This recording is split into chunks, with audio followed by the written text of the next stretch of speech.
Եվ ինձ սիրելիներ, հասանք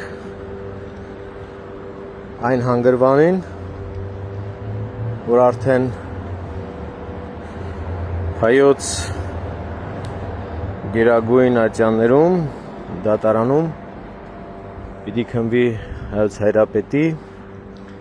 և մյուս եպիսկոպոսների հարցը։ Դատարաններ, որոնք ժամանակին մեծ դատի իրավունքով պատկանել են հայոց հայրապետին։ Եվ այսօր այդ նույն հայրապետների հաջորդին Այցյանի առաջ պետք է կանգնացնեն Սարոյան ուրացողի, Արման ուրացողի բողոքի հիման վրա։ Եվ այդքանից հետո ինչ կարմիր գծերի, ինչ չգիտեմ այնտեղ բարևարկության նորմերի եւ այլի մասին են խոսում։ Օրենքով նախատեսված է, որ պետությունը չի կարող միջամտել եկեղեցու ներքին եւ առհասարակ նրա ինքնավարությանը։ Բայց տեսնում ենք, որ Հայաստանում օրենքները վերաշարադրվում են մի անձի կողմից, մի անձի քաղաքական քմաճույքով եւ նաեւ ինչու՞ չէ, իր երևի թե անձնական այսպես կյանքից չարացած, Աստծուց երես թեքած մի մարդու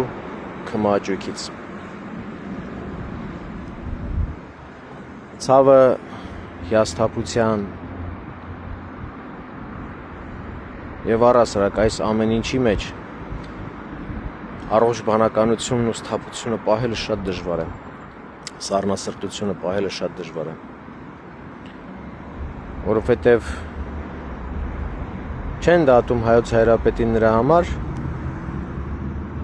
որ ինքը ինչ-որ օրենք է խախտել, այլ նրա համար, որ ինքը օրենքով սահմանված իր լիազորություններն է իրականացրել, թե եկեղեցու կանոնական դաշտից ներս եւ թե Հայաստանի Հանրապետության սահմանադրությամբ եւ բոլոր օրենքներով։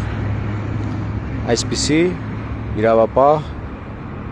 համակարգ ունենք մենք, դատական համակարգ, որ կարող է մի անձի քմաճույքով մեղադրյալի աթոռին նստացնել ամենայն հայոց հայրապետին եւ մեր եկեղեցու բարձրագույն իշխանությանը, եպիսկոպոսներին։ Եվ խաչի վրա մեր Տեր Հիսուս Քրիստոս հետևյալ խոսքերն էր ասում իրեն չարչարող հալածողներին, ասում էր իրենց համար Աստծուն, Հայր Աստծուն դիմելով խնդրում, ասում էր հայրներիր, որտեվ չեն գիտակցում, թե ինչ են անում։ Ես ներողություն եմ խնդրում, բայց ես հակառակը պիտի հասեմ։ Թող Աստված իրենց եւ իրենց սերունդների պատիժն ու դատաստանն անի, որովհետեւ իրենք գիտակցում են, թե ինչ են անում։ Աստծու պատիժը, Աստծու դատաստանը բոլոր այս պիղծ, սրբապիղծ գործողությունների եւ որոշումների իրագործողներին ու իրենց սերունդներին։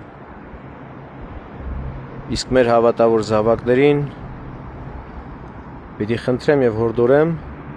որ չվախենան,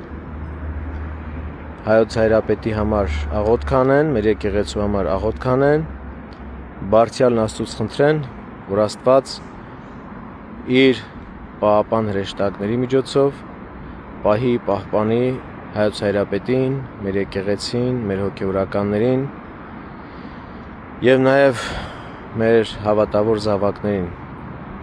Աստված ձեզ օրհնի, սիրելի հավատացյալներ, սիրելի եկեղեցասեր, ուխտին հավատարիմ զավակներ։ Իսկ Աստծո անեծքը բոլոր նրանց գլխին, բոլոր նրանց սերունդներին նզովքն ու անեծքը, ովքեր որ դեմ դուս կգան ճշմարտությանը եւ Աստծո օծյալին։ Այսքանը։